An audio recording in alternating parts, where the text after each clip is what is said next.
방송에서 제공하는 투자 정보는 투자 판단에 대한 조언입니다. 방송에서 제공하는 주식의 가치, 가격 상승 및 가격 하락에 대해서는 방송사에서 보장하지 않습니다. 네, 시청자 여러분 안녕하십니까? 어제 우리 증시 양시장 모두 급락하며 거래를 마쳤습니다. 코스피 지수는 거의 4% 가깝게 급락하며 2270선까지 떨어졌죠. 지난 6월 15일 이후 최대 하락률을 기록했고 종가 기준으로는 8월 3일 이후 최저치입니다. 수급으로 보면 외국인과 기관이 쌍끌이 매도로 어제 시장 일관했습니다. 전날 발표된 FOMC 회의록에서 유동성에 대한 우려 표명이 있었습니다.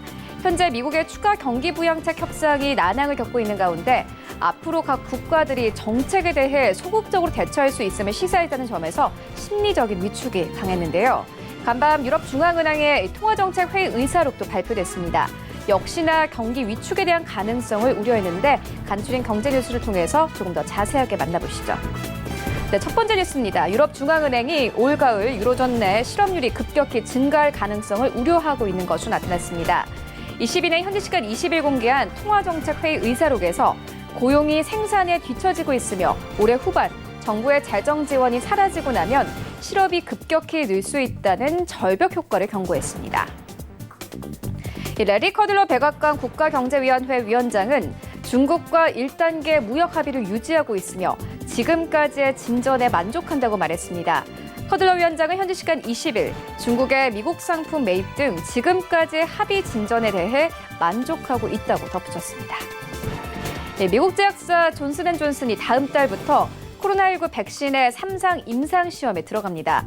이번 시험은 미국과 복수의 다른 나라에 걸쳐 총 180곳에서 최대 6만 명의 건강한 성인을 대상으로 진행됩니다. 존슨앤존슨의 3상 임상시험은 세계 최대 규모가 될 전망입니다. 뉴욕 증시가 부진한 경제 지표에도 기술주 강세에 힘입어 상승 마감했습니다. 나스닥 지수는 또다시 최고치를 갈아치웠습니다. 애플, 페이스북, 넷플릭스, 알파벳, 마이크로소프트는 모두 주가가 2% 넘게 올랐고 테슬라는 주당 2,000달러 선을 돌파했습니다. 자세한 증시 마감 상황 만나보시죠. 네, 다우존스 지수 역시나 빨간불로 거래를 마쳤습니다. 0.17% 상승하면서 거래 마쳤는데요. 27,739선에서 거래 마감했습니다. S&P 500 지수도 만나보시죠. 네, 역시나 마찬가지로 0.3% 강보합권 3,385선에서 거래 마감했습니다. 나스닥 지수 만나보시죠. 기술주들 다시 한번 상승 랠리 펼쳤습니다. 1% 넘게 상승하면서 사상 최고치 다시 한번 경신됐는데 11,100선에서 11,200선까지 올라간 모습 확인할 수 있습니다. 어제 우리 증시 마감 상황도 만나보시죠. 네, 어제 우리 증시 크게 빠졌습니다. 코스피 지수는 3%가 넘게 빠졌는데 삼성전자 4% 넘게 빠졌고 삼성바이오로직스가 SK하이닉스를 제치고 시총 2위권까지 진입된 모습 확인할 수 있습니다. 어제 시장이 전반적으로 3%가 넘게 빠지는 가운데서도 삼성바이오로직스 하락폭은 1%에 그쳤습니다. SK하이닉스 4%가 넘게 빠졌고 네이버, LG화학까지 모두 크게 빠지는 모습이었습니다. 6위부터 10위까지 만나보시죠. 네, 셀트리온 강보합권에서 거래 마쳤고요. 삼성전자 우선주 3% 넘게 빠졌습니다. 현대차 5% 넘게 빠지면서 시장 마감했고 카카오, 삼성, SDI까지 어제 시장 모두 급락으로 거래 마쳤습니다. 코스닥 시장으로 함께 가보시죠. 네, 어제는 업종별 상관없이 거의 대부분의 종목들이 내리는 장이 연출됐는데 셀트리온, 삼형제 그래도 하락장 속에서도 꿋꿋하게 보합권 수준에서 거래를 마쳤습니다. 제약도 마찬가지로 1% 넘는 상승으로 거래를 마쳤고 시젠 1% 넘게 하락하면서 거래 마쳤습니다. 알테오젠, HLB까지 모두 하락으로 거래 마쳤습니다. 6위부터 10위까지도 만나보시죠. 어제 시장에서는 코로나19 관련 수혜주들이 들썩이는 모습이었습니다. 에코프로비엠, 2차전지 관련 종목들 어제 시장에서 대부분 급락이었습니다. 3%가 넘게 빠진 모습 확인할 수 있고 KMW 5%가 넘게 빠졌습니다. 특히나 5G 부진한 실적을 발표하면서 계속해서 투자 심리 악화되는 모습이고요. CJEN은 5% 넘게 빠졌고 펄어비스도 마찬가지로 5% 넘는 하락세로 거래 마쳤습니다. 이 코인드레일링도 만나보시죠. 네, 비트코인 함께 보시면 0.27% 약보합권에서 거래가 되고 있습니다. 1,440만 원대에서 현재 거래되고 있는 모습 확인할 수 있고 이더리움은 50만 원대에서 거래되고 있습니다. 샌비트 타임존 계속해서 좀 급락세 나타내고 있는데 5% 넘는 급락으로 거래되고 있습니다. 이웰 코인들도 만나보시죠. 네, 오미세거부터 함께 보시면요. 25% 이상 급등하면서 6,500원대까지 진입된 모습 확인할 수 있습니다. 아이온체인 7% 넘는 급락세로 현재 흘러가고 있습니다. 이외의 코인들 만나보겠습니다. 네, 리플 0.4% 약보합권, 라이트코인 1% 넘게 빠지고 있고 모네로가 오늘 11만 원대에서 12만 원대까지 진입된 모습 확인할 수 있습니다. 2% 넘는 상승으로 현재 거래가 되고 있습니다. 출발 증시 월드 지금 출발합니다.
네, 글로벌 이슈 체크해보도록 하겠습니다. 브라이언의 월가톡 시간인데요. 샘플러스 글로벌 전문위원 브라이언 킴 대표 모셨습니다. 안녕하십니까? 네, 안녕하세요. 저는 미국 시장 분석가 브라이언입니다. 반갑습니다. 네, 증시 상황부터 짚고 가도록 하겠습니다. 간밤에 뉴욕 증시 3대 지수가 모두 상승하며 거래를 마쳤습니다. 이번 주 시장은 계속해서 기술주들이 좀 랠리를 보였고 FOMC 의사록도 발표가 됐거든요. 이번 주 증시 상황 어떻게 보셨습니까? 사실 테슬라도 2,000불까지 치고, 근데 마켓 브레스 폭을 보면 지금 이 QQQ라는 ETF가 있어요. 네. 거기에 지금 아주 큰 증거가 있는데 이 지금 랠리가 어느 정도 갈까 지금 되게 그 퀘스천 마크가 지금 그려집니다. 근데 내가 그 QQQ를 이따가 설명하면서 테슬라에 여기 투자하는 게 얼마나 위험한지 좀 알려드리고 네. 그리고 지금은 이 주요 뉴스에 제가 좀 잠깐 내가 정리를 해서 네, 이번 주에 있었던 이슈들을 좀 정리를 좀 해주시죠. 네. 요 번째 이슈는 그러니까 제가 이걸 정리하고 금값 그리고 주식시장의 감정 분석 그리고 시장의 폭, 마켓 브레스를 좀 더 자세히 얘기해 가지고 왜 지금 금에 투자하면 위험한가? 왜 그리고 미국 주식시장에 투자하면 위험한가를 뚜렷하게 좀 알려드리겠습니다. 네, 먼저 이벤트부터 알려주시죠. 네, 이벤트는 여기서 제일 중요한 건 Fed Minutes예요. 근데 잠깐 Housing Starts를 얘기할게요. Housing Starts는 뭐냐? 새로운 주택을 진 거죠. 네. 그게 4년 만에 22.6%를 증가했대요. 그러니까 이 코로나 사태에서 이렇게 증가했다는 대단한 뉴스죠. 네. 경제가 위기가 좀 풀린다 그 말이죠. 근데 제일 중요한 거는 Fed Minutes이에요. Fed Minutes이 뭐냐? FOMC가 그 7월 28일, 29일 만남의 회의를 2주를 있다가 말해주는 거예요. 이게 Fed Chairman 제롬 파월랑 이 거버너 7명이 회의를 해가지고 지금 금리는 잘 되고 있나, 고용은 잘 되고 있나, 이 물가는 지금 가격이 지금 제대로 돌아가고 있나. 네. 그게 제일로 그게 Fed mandate이에요. Fed이 제일로 중요하게 보는 그 세점을 얘기하는데 지금 Fed가 지금 제일로 얘기하는 거는 아직도 위기가 올 수 있다. 아직도 에스티메이트보다 우려가 될 수가 있다. 그리고 제일로 중요한 뉴스는 yield curve control. 그러니까 국채 수익률 곡선 관리. yield curve control은 뭐냐? 수익률을 국고채 수익률을 딱 정해놓자. 정해놓고 움직이지 말게 하자. 옛날에 QE는 그냥 얼마큼 우리는 사자. 그래서 금리를 반드 채권 수익률을 좀 내리자. 근데 이거는 구체적으로 몇 프로까지 한 다음에 딱 거기다 지정시키자. 이거는 돈 빌리는 사람들은 좋지만 빌려주는 사람들, 은행들한테는 안 좋겠죠. 네. 네, 은행은 그 이자 같은 걸 네, 먹고 맞습니다. 그래서 간밤에 또 은행 관련 종목들이 하락이 나왔거든요. 네. 그래서 지금 이 하룻밤 대출, 그러니까 overnight lending 0%, 0.2%는 계속 여기다 머무러 시켰겠다. 경제가 살려날 때까지 그 증거가 보일 때까지 우리는 0.02%를 지키겠다. 근데 이것 때문에 시장이 잠깐 흔들렸다가 다시 또 어저께 이제 올라왔죠. 네. 그래서 지금 내가 볼 때는 그때는 계속 우리 yield curve control을 하겠다는데 우리는 지금 그런 말이 하나도 없다. 우리는 지금 거기에 관심 안 두고 있다. 이게 혹시 Fed가 뭐를 알고 있나, 무슨 인플레이션이 와서 이 yield curve control 하면 안 될까. 그래서 지금 그런 얘기가 지금 벌어지고 있어요. 그리고 세 번째는 애플. 내가 왜 애플을 계속 얘기하냐면 애플은 S&P에 제일로 영향을 주는 인덱스예요. S&P 500는 market cap weight이죠. market cap weight이 뭐냐면 시가총액을 곱하기 해가지고 그 자산을 그 500에 있는 S&P가 다 그 자기의 자산에 대해서 500을 나눠주잖아요. 네. 그럼 자산이 제일로 많은 회사가 영향이 있겠죠. 애플가 무너지면 다우도 무너지고 나스닥도 무너지고 S&P. 왜냐면 애플은 다우 지수랑 S&P랑 나스닥이 다 들어있으니까요. 그러니까 애플 주식은 그때도 말했죠. 450에서 한 번 올라간 다음에 내려와야 되는데 지금 올라오고 아직 안 내려오고 있어요. 근데 이따가 또 QQQ ETF를 보시면 거기에 진짜 마켓 브레스가 진짜 이 큰 그림을 그려지고 있어요. 얼마나 이게 위험한 건지. 그 다음에는 이 포캐스트를 왜 보여주냐. 금대에서 내가 잠깐 얘기할 건데 내가 지금 금이 한 700불까지 지금 한 1950불이잖아요. 금이 700불까지 내려간다 그러면 저한테 뭐라 그러겠어요? 지금 사실 그 정도의 폭락이 오긴 힘들잖아요. 유동성 장세가 계속 이어지고 있으니까. 그런데 네. 대표님께서는 계속해서 금에 대해서 부정적으로 좀 언급을 하고 계시거든요. 네. 앞으로의 전망 어떻게 보십니까? 네, 금 얘기하기 전에 저는 이 얘기를 잠깐 할게요. 엘리엇 파동. 엘리엇 파동으로 볼 때는 저는 엘리엇 파동 전문가지만 엘리엇 파동을 다는 아니에요. 그러니까 엘리엇 파동을 백본으로 두고 저는 감정 애널리시스, sentiment analysis를 더하고 거기에다가 market breadth도 등락 비율도 아니라 이것저것 많이 있어요. 막 500, S&P 500에서 올라가는데 회사들이 몇 개가 200라인을 올라가고 어떤 회사들은 200라인 밑에 있고 그런 게 다 market breadth 되게 다양하거든요. 그것도 검사를 하고 그리고 momentum oscillator, 사람들이 하는 MACD, stochastics, Bollinger Band 그것도 하고 제일 마지막은 fundamental. 그걸 다 보태서 저는 엘리엇 파동을 하고 그러지 말고 홀리스틱 파동을 하고 싶어요. 홀리스틱 말 아세요? 영어로? 어떤 의미죠? 홀리스틱 말은 전체 모든 거 다 합해서. 그래서 저는 이 엘리엇 파동은 홀리스틱 파동이라고 좀 말하고 싶어요. 근데 엘리엇 파동 분석가는 아주 외로운 분석가예요. 왜냐면 지금 금은 1950불인데 내가 지금 700불이라고 간다 그러면 영어로 Are you crazy? Are you nuts? No way. 그렇지만 이거 보세요. 이게 우리의 가장 프라이드가 많은 콜입니다. 1월 6일 날 우리 회사는 WT 오일 유가가 1월 6일 날 이게 한 63불에서 진행이 되는데 이 WXY 이런 1, 2, 3, 4는 이해하려고 그러지 마십시오. 좀 힘듭니다. 엘리엇 파동 모르는 분은 그냥 저 화살표만 집중하시죠. 63불에 우리는 26불 오전을 거쳐야지만 이 패턴이 끝난다고 했어요. 이게 63불일 때 내가 25불 밑에 내려가야지 이게 그러면 저한테 똑같이 Are you crazy? No way 그러겠죠? 네, 맞습니다. 근데 이때 이럴 때 상황은 그때 이란 장군이 암살당했죠. 미국이 암살시켰죠. 그래서 헬라인 뉴스가 뭐였어요? 그때는 오일이 이거는 전쟁이 일어나면 100불도 될 수 있다. 200불이 될 수 있다. 맞아요. 그렇죠? 생각나시죠? 1월 달에. 네, 맞습니다. 근데 저는 그 반대로 만약 올라가도 이 트라이앵글가 없어지고 이 직색 패턴이 이루어진다. 그래서 많이 가도 66불 잠깐 넘어서 내려올 거다. 그렇게 저 고객들한테 얘기를 했어요. 근데 맞아요. 끝에서는 이게 오히려 어떻게 됐죠? 마이너스 40. 마이너스 사상 최고, 네, 사상 처음이었습니다. 저도 그거는- 물가가 마이너스가 된 거 사실 사상 처음이었는데 네. 앞으로의 전망 계속해서 좀 이어가 주시죠. 네, 저도 그걸 뭐 마이너스까지는 예측을 못했지만 26불 오전 거치는 거는 기본이다 그렇게 얘기했어요. 그리고 코스피도 똑같아요. 코스피도 1월 달에 이거는 1월 20일 날 제가 우리 회원들이나 고객들한테 이게 305불 코스피 200은 뭐 한국의 S&P 500이랑 똑같죠. 미국의 S&P 500이랑. 근데 305불 있을 때 우리는 200불 밑을 가야지만 이 패턴이 끝난다. 왜냐? 여기서 1차 파도의 사이즈에 3차 파도는 한 피보나치로 1.6을 곱하게 하면 한 195가 나왔어요. 코스피 200은 196불을 찍고 다시 올랐어요. 근데 저는 다시 올라오는 게 이렇게 많이 올라올지는 예측을 못했어요. 이게 뭐 무슨 해프닝이냐? 지금 한국 시장은 미국 시장을 스텝 바이 스텝 따라가고 있어요. 네. 그래서 지금 이게 저는 3차 파도가 아니라 여기서 ABC가 이루어져서 이게 A고 아니면 이게 W고 더블 직색 패턴인데 이거는 좀 이해하기 좀 힘들지만 여기서 더 다시 correct 파동이 나오는 거예요. 그래서 어쩌면 여기를 리테스트할 가능성이 아주 커요. 그래서 다음 차트는 내가 왜 이거를 얘기했냐. 그리고 많은 시청자들이 뭐 맞힌 것만 가져왔다고 뭐 그러지만 저는 지금 못 맞히는 게 있습니다. 저는 우리 고객들한테 골드가 한 많이 가도 1,800 아니면 1,900까지 가고 끝날 거다. 왜냐하면 이거는 1,800년부터 골드의 카운트입니다. 골드가 카운트가 1, 2, 3, 4, 5가 뚜렷하게 그려졌어요. 이게 5가 2011년 1920불을 찍은 고가죠. 네. 그래서 이게 5가 나타나면 원래 이게 ABC가 나와야 되는데 여기서 저는 1920불 올라가서 2천만 100불 가까이 갔잖아요. 그게 상상이 안 됐어요. 왜 그걸 못했냐. 그리고 말하기 전에 조지 소로스랑 워런 버핏랑 참 이렇게 좀 내가 좀 인정하는 말을 했어요.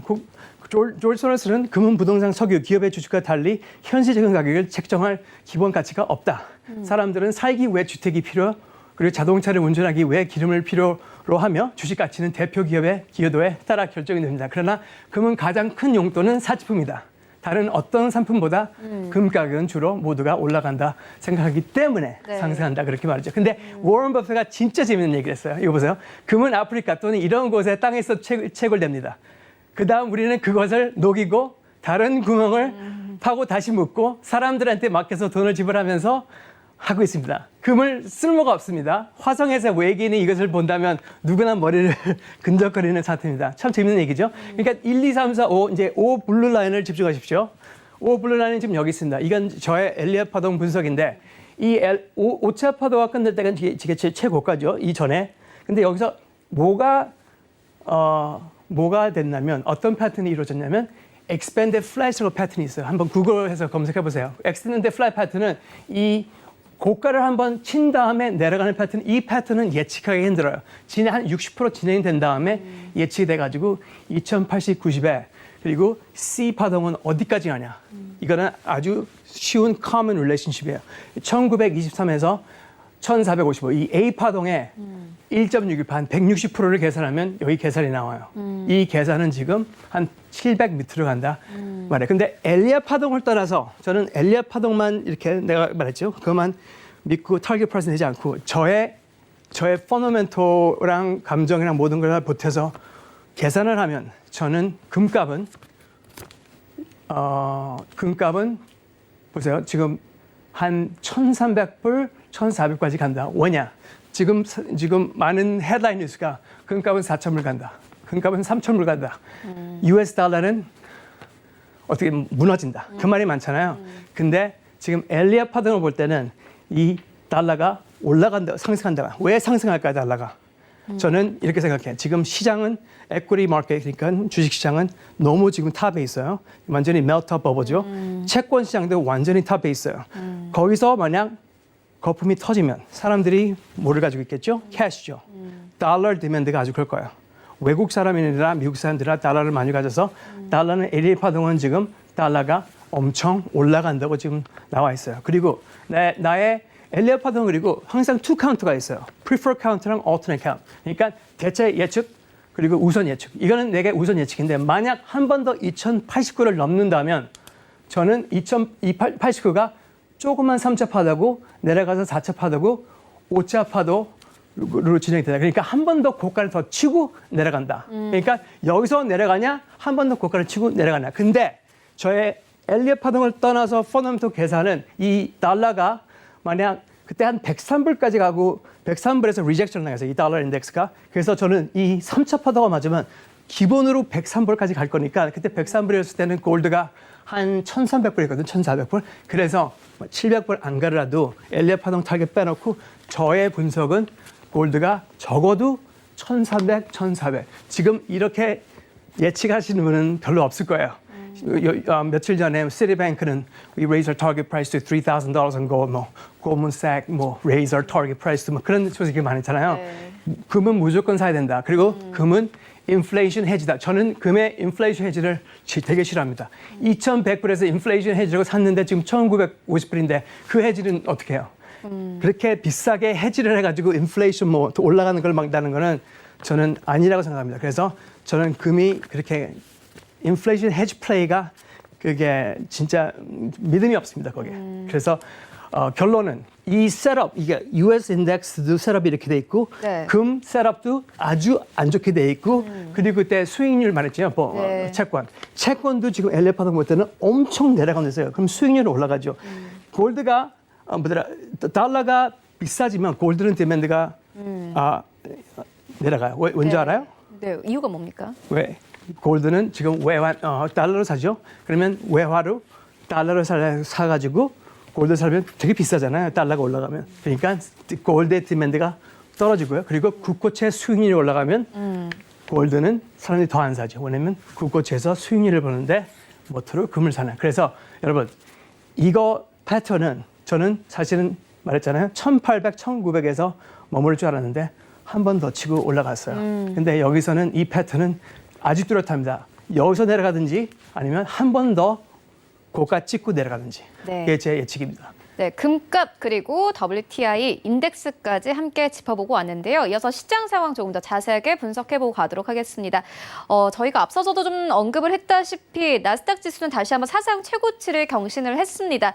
이미 뭐 버블이다 이런 의견이 꽤 많거든요. 대표님께서 어떻게 보십니까? 네. 뭐 하나 물어볼게요. 중고차를 사고 싶은데 중고차 시장 갔는데 중고차 볼 때 너무 새 차 같고 너무 좋아요. 겉에는. 바로 사겠어요? 아니면 본네트를 열어와서 엔진도 검색하겠어요? 그렇죠. 그런 식으로 펀더멘탈을 좀 점검을 해봐야겠죠. 엔진도 보서 품질이 좋나 무슨 이상이 없나 보겠죠? 시장도 똑같습니다. 네. 지금 S&P는 3,399 최고가를 쳤잖아요. 네. 저도 S&P는 많이 가도 3,200까지 갈 것 같다 그러는데 지금 또 다시 고가를 쳤어요. 근데 이 고가 가격에 친 거를 집중하지 마시고 네. 안에 있는 엔진을 확인해 보십시오. 이것은 dumb money confidence. 이게 뭐냐? 네. 극도의 자신감 60% 이상이면 extreme confidence. 자신감이 엄청 많은 거예요, 투자자들이. dumb money는 누구냐? 좀 과도한 편이지만 누구겠어요? 맞습니다. 개인 투자자들 덤머니라 그러죠. 네. 개미 투자자들, 그렇죠? 네. 좀 죄송하지만 개미 투자자는 돈 버는 개미 투자자도 많겠죠. 네, 보통 그렇게 네. 부르니까요. 근데 네. 자세히 보세요. 이 빨간 라인에 블루선이 있을 때는 계속 꺾였어요. 봐봐요. 여기 블루 라인 계속 체크해 보세요. 블루 라인이 왔을 때 이게 검은 라인은 지금 S&P 500이에요. 블루 라인은 지금 덤머니예요. 덤머니가 자신감이 많아서 빨간 선에 올라갔던 자신감이 엄청 많다는 소리예요. 자신감이 많을 때는 시장의 결론은 어떻게 됐어요? 결국적으로는 내려갔죠. 계속 보세요. 여기 블루 라인이 이 빨간색 올라올 때는 결국적으로 또 내려갔고 또 올라갔고 여기서는 2월 달에 올라가면서 여기서는 퍽 내려갔어요. 그러니까 덤머니가 익스트림하게 자신감이 있을 때는 주식시장에 투자를 하면 위험성이 있다. 지금 덤머니가 여기까지 좀 와 있습니다. 여기까지 했는데 옛날 패턴은 다 여기서 위기를 보시는데 여기서 또 다른 위기를 보지 않을까요? 저는 그렇게 생각하고 덤머니랑 스몰머니는 이제 보탠 거예요. 덤머니, 스몰머니는 좀 더 뚜렷해져요. 이번에는 빨간 게 덤머니고 블루색이 똑똑한 돈이에요. 기관 투자자들의 뭐 자금이라 이렇게 볼 수 있습니다. 네. 그렇죠. 그리고 지금 여기는 또 S&P 500이에요. 네. 근데 여기서는 60% 던머니는 60%에서 상승, 그리고 스몰머니는 40% 아래로 하락할 때는 주식에 대한 하락 가능성이 취약합니다. 여기 보십시오. 여기 밑으로 내려가고 여기는 60% 올라왔죠. 완전히 하락했죠. 계속 보십시오. 이 빨간 라인이 블랙 라인 밑에 있고 블루 라인이 이 그레이 라인에 회색 라인에 올라가 있으면 시장은 계속 하락을 봤어요. 이거를 보시고 지금 이 라인에 지금 똑같이 있는데 자신감 있게 투자를 할 수 있을까요? 이게 뭐냐면 센티멘트. 사람들의 지금 마인드가 어떻게 돌아가. 센티멘트 감정이 왜 중요하냐? 주식시장은 사람들이 만들었습니다. 사고팔고는 사람들입니다. 사람들의 감정을 분석을 해야지 더 그 예측 포캐스트가 잘 되겠죠. 그렇죠. 예, 그래서 이거를 준비해왔고 그 다음에는 또 하나의 감정은 C/4 Put to Call Ratio. 이거는 뭐냐? 시카고 보드 오브 옵션 엑스체인지에 옵션 파는 데서 이 Put to Call Ratio, ROBO는 Retail only, 개미 투자자 only, buy to open. 그러니까 Put to Call Ratio는 풋을 먼저 그러니까 Put to Call Ratio가 되게 low다 그러면 사람들은 풋을 별로 안 사는 거예요. 풋이 뭐죠? 사람들이 풋을 사면 시장이 내려가기 위해서 풋을 사서 돈을 이익을 벌잖아요. 콜은 시장이 올라갈 거니까 그 콜을 사는데 지금 사람들이 풋에 관심이 없어요. 그러니까 여기서 보이잖아요. 지금 0.4일 때 있고 이렇게 마지막 로우는 2007년도였다. 2007년도 어떻게 됐죠? 2008년도에 시장이 붕괴됐죠. 엄청 위기가 왔죠. 그리고 이거 보죠. 이 4.5 있을 때 2월 달에 똑같은 푸트 레이셔가 다운했어요. 이게 무슨 말이냐. 이 로직이 개미 투자자들은 90% 실패를 한다. 손실을 일으킨다. 옵션을 살 때. 그래서 성공을 시키려면 그 거꾸로 베팅을 해라.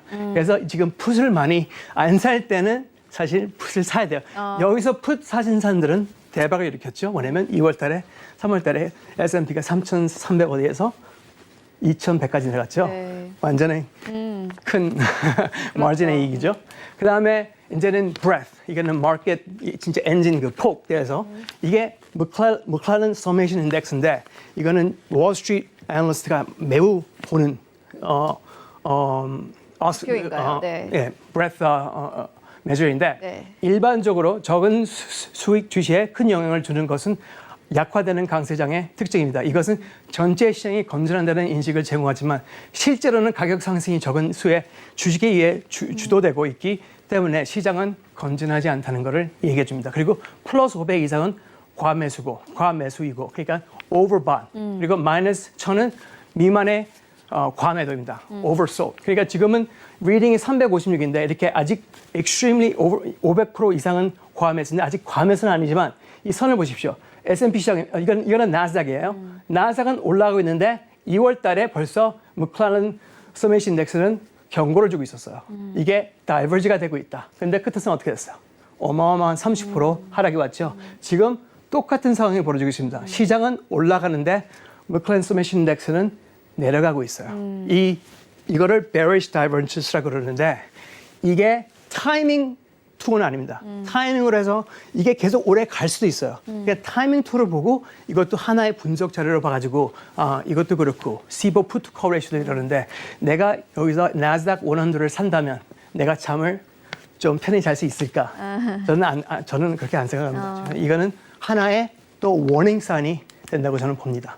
그리고 아까 테슬라 얘기했었죠. 네. 테슬라는 QQQ 안에 들어있죠. 나스닥 100. 테슬라를 보면 이거는 너무너무 패턴이 기가 막혀요.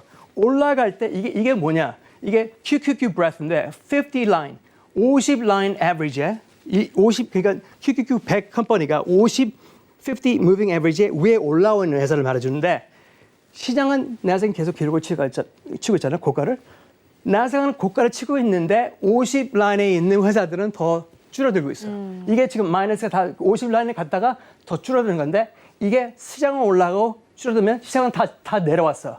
이 초록색 라인을 보십시오. 올라오는데 이 빨간 라인은 다 내려왔어요. 올라오는데 여기 내려왔어요. 그러니까 결론은 다 그린 라인에 있는 거는 다 폭락했어요. 다 폭락. 그러니까 이 QQQ는 ETF, 나스닥 100를 따라가는 ETF인데 여기서 테슬라를 산다? 테슬라 사는 거는 뭐 1,700, 1,800, 2,000. 만약 럭키하게 샀으면 이익이 한 3,400불 됐죠. 그때 저는 방송에. 근데 이거는 저는 뮤지컬 체어라고 생각합니다. 뮤지컬 체어 아시죠? 뮤지컬 체어는 체어이 5개 있는데 음악이 틀어졌어요. 돌아다니는 사람들 한 8명이에요. 근데 뮤직이 스타 보면 체어에 앉아야 되는데 3명은 이제 빠지잖아요. 뮤직이 스탑 되면 테슬라가 아직도 그 2,000불, 1,800불, 1,500불 그 토요타의 가치를 내가 비교했잖아요. 네. 이거는 extreme, 그러니까 거품의 거품. 만약 럭키해가지고 샀으면 좋지만 여기에 그런 리스크를 담당할까요? 왜냐면 시장이 한번 끊어지면요. 다우지수는 4년의 레코드를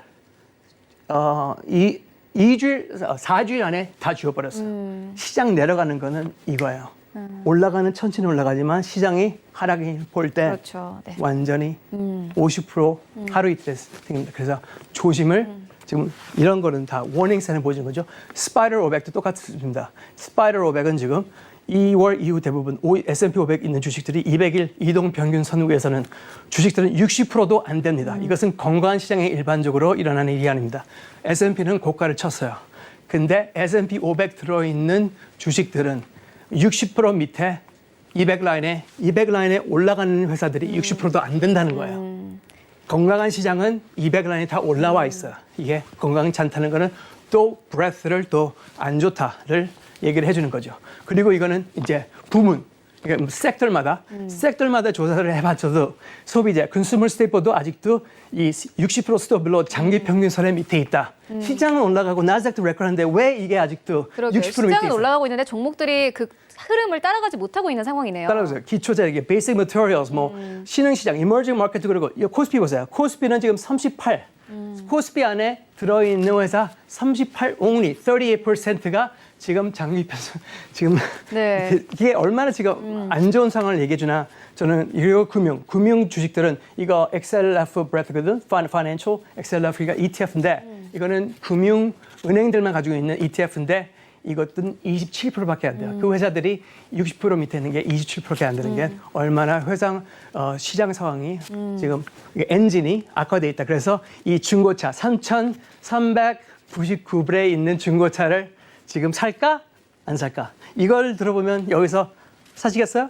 안 사겠죠, 당연히. 네. 그렇죠. 네. 그래서 저는 제 의견은 뭐 엘리엇 파동이 이렇게 가다고 뭐 그게 뭐 100% accuracy는 아닌데 네. 이 모든 증거를 모아서 보니까 여기서 금 투자나 달러가 내려가는 거는 지금 완전히 반대말을 해주고 있어요. 그래서 그거를 조심해야 되겠습니다. 네, 알겠습니다. 시장 다뤄보고 왔습니다. 지금까지 샘플러스 글로벌 전문위원 브라이언 킴 대표와 함께했습니다. 고맙습니다. 네, 감사합니다.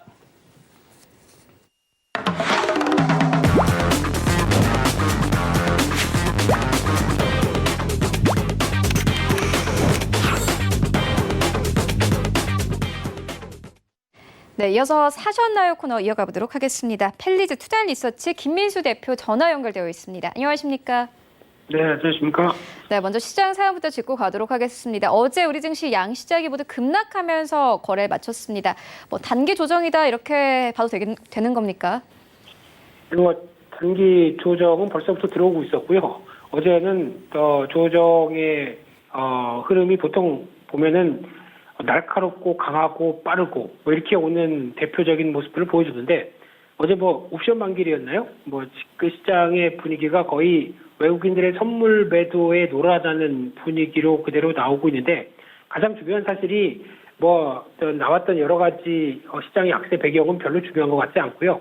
특히 지금 같은 경우 눈여겨볼 게 외국인들의 선물 매도가 계속 장중에 압박을 가하다가 막판에는 다시 변화가 들어왔음에도 불구하고 지금 시장은 전혀 반등을 하지 못했다. 그렇다는 얘기는 장중의 흐름의 패턴을 보게 되면 반등 하나도 없이 주가가 계속 밀어 내려갔던 부분을 고려했었을 때 일단 지금 시장의 되돌림에 대한 부분들이 단순하게 외국인들의 매도나 기관의 매도나 그에 따르는 또 개인 매수까지 개인 매수가 들어와서 최근에 뭐 매수 주체다라는 어떤 팩트에도 불구하고 시장에 반응이 없었다는 관점 쪽에서 가장 주목을 해야 될 것 같고요. 그렇게 보면은 지금 뭐 어제 나왔던 FOMC 의사록 실망감이나 뭐 코로나19 2차 확산에 대한 우려들 그리고 또 그밖에 뭐 미중 간 갈등은 어제 조금 봉합은 됐죠. 게다가 달러가 92대까지 달러와 인덱스가 내려온다고 하더라도 여기서 어떤 외국인들이 전혀 변화가 없다는 부분들 즉 고민은 달러가 약한데도 신흥국 쪽으로 안 가겠다는 입장이죠. 그냥 우리 시장에서 놀겠다라고 하는 나스닥 중심의 변화가 계속 강하다는 흐름을 봤었을 때는 지금 패턴을 봤었을 때 일단 시장이 약간 고점 너무 많이 올랐기 때문에 어떻게 보면 최근에 나오는 얘기 중에 하나가 그거죠. 주식은 사면 그냥 오른다라고 하는 보통 듀린이라고 그러죠.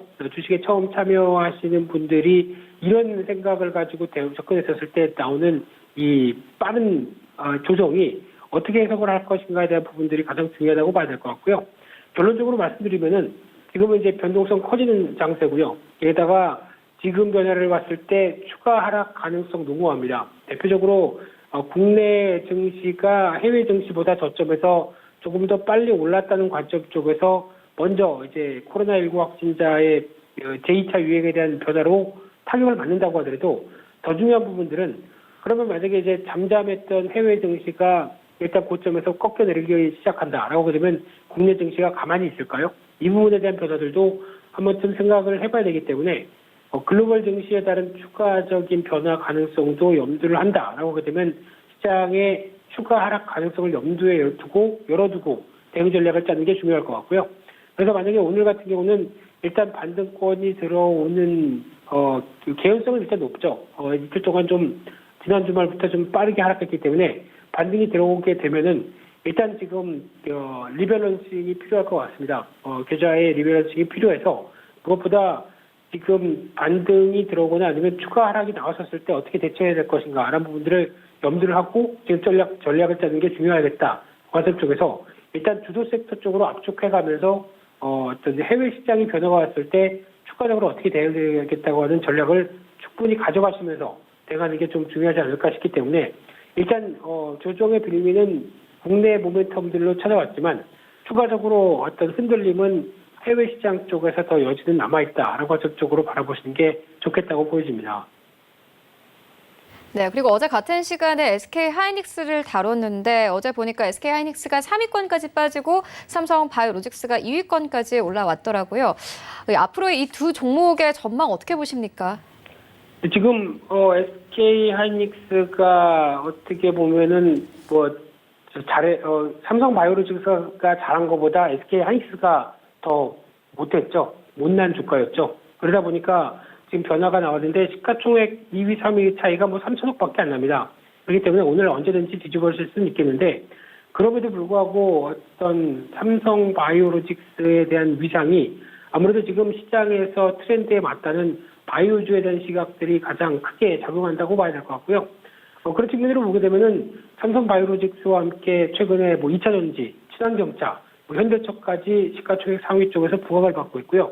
플랫폼주는 여전히 상반기에 주도를 하면서 시가총액 상위 종목들에 올라와 있다라는 트렌드는 분명히 아셔야 될 것 같은데 이 삼성 바이오로직스 같은 경우 일단 시총 2위까지 도전하는 가장 중요한 변화 중에 하나가 일단 수주가 계속 들어왔고요. 게다가 실적 개선 계속 확인이 되다 보니까 그에 따라서 또 치료제나 백신이 이 코로나19 관련돼서 누가 개발하든 간에 결국에는 내가 생산할 거야 라고 하는 글로벌 CMO 1위의 자신감도 보여진다라고 하게 되면 이런 쪽으로 봤었을 때 앞으로의 기대감만 가지고 지금 여기 주가를 덜컥 사기는 부담스러운 측면도 높죠. 이 시총이 50조 원대가 넘는다고 하게 되면 올해 나올 실적, 내년 나올 실적까지 같이 생각한다고 하더라도 PER 계산해보게 되면 100배, 7, 80배는 우습게 나오는 상황이다 보니까 지금 이 정도 밸류를 안고 앞으로 더 좋아진다는 관점 쪽에서 대응하기는 살짝 부담은 있다라는 관점 쪽으로 접근하셨으면 좋겠고요.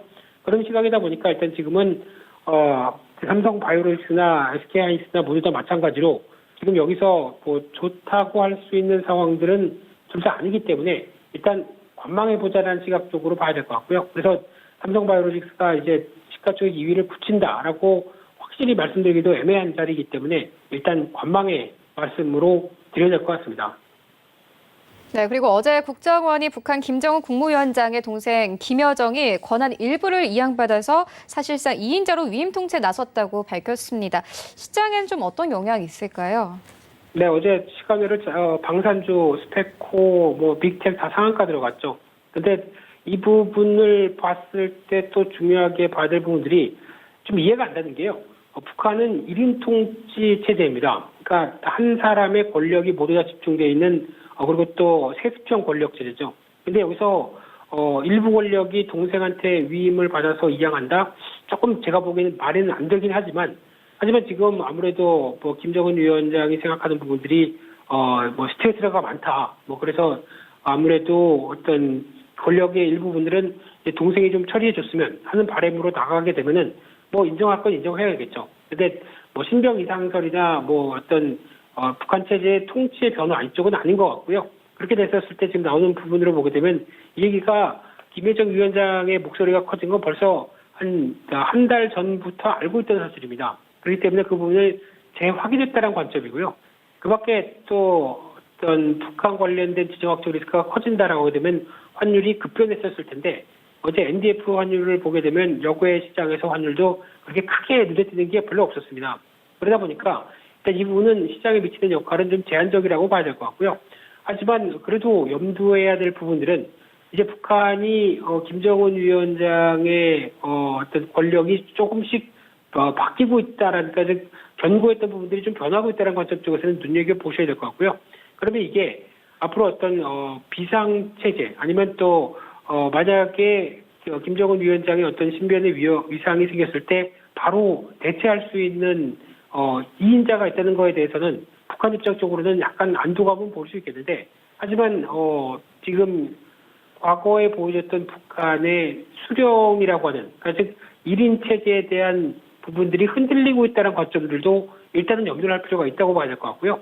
그런 측면으로 봤을 때 당장은 시장에 미치는 영향력은 제한적이겠지만 좀 더 길게 보게 됐을 때 북한이 갖고 있는 1인 체제라는 위상이 흔들린다는 관점들은 여전히 앞으로 생각할 여지를 남긴다는 관점 쪽으로 생각을 하셨으면 좋겠습니다. 네, 알겠습니다. 지금까지 펠리즈 투자인리서치 김민수 대표와 함께했습니다. 고맙습니다. 네, 감사합니다. 네, 출발 증시 와이드는 여기서 모두 마치도록 하겠고요. 저희는 잠시 후 순간 포착 매매 시그널로 다시 돌아오도록 하겠습니다.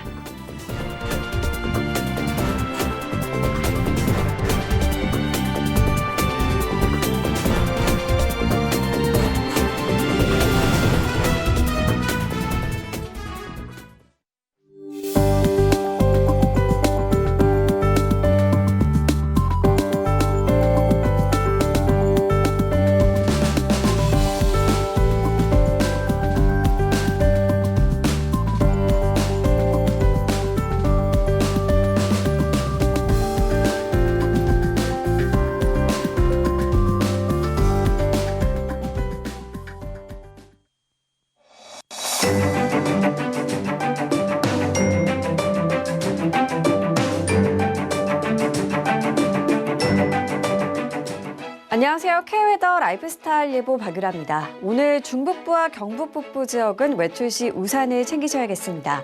경기 북부와 강원 영서 북부에는 오후에 천둥 번개를 동반한 강한 비가, 서울을 포함한 그 밖의 지역은 오후 한때 소나기가 지나겠는데요. 양은 비가 오는 곳은 20에서 50, 많은 곳은 80mm 이상이 되겠고요. 서울을 포함한 그 밖의 지역은 소나기가 예상되면서 5에서 30mm가 되겠습니다. 비가 오는 지역은 폭염특보가 해제되면서 어제만큼의 더위는 없겠습니다. 낮 기온 서울 30도, 춘천 29도, 강릉은 27도를 보이겠는데요. 다만 그 외 지역은 여전히 폭염특보가 이어지겠고 특히 남부지방은 폭염경보 수준의 더위를 보이겠습니다. 낮 기온 광주 34도, 대구는 36도까지 치솟겠습니다. 오늘은 북태평양 고기압의 가장자리에 들겠지만 경기 북부와 광안 북부는 북쪽에서 다가오는 기압골의 영향을 받겠습니다. 다음은 자세한 지역별 날씨입니다. 중부지방 오후에 비나 소나기가 지나겠고요. 기온은 전날보다 내려가지만 계속 무덥겠습니다. 인천 28도, 대전 33도가 되겠습니다. 동해안도 차차 흐려져 오후 한때 소나기가 내리겠습니다. 낮 기온 속초 25도, 울진 27도로 폭염이 한풀 꺾이겠습니다. 남부지방 구름 많겠고요. 폭염이 계속되겠습니다. 여기에 대구와 경남은 미세먼지 농도까지 높아 호흡기 건강에 유의하셔야겠습니다. 바다의 물결은 대체로 잔잔하게 일겠습니다. 다만 서해상은 비가, 동해상은 한때 소나기가 지나겠습니다. 주말에도 비와 소나기 소식이 있고요. 이 때문에 심한 폭염은 잠시 수그러들 것으로 예상됩니다. 날씨였습니다.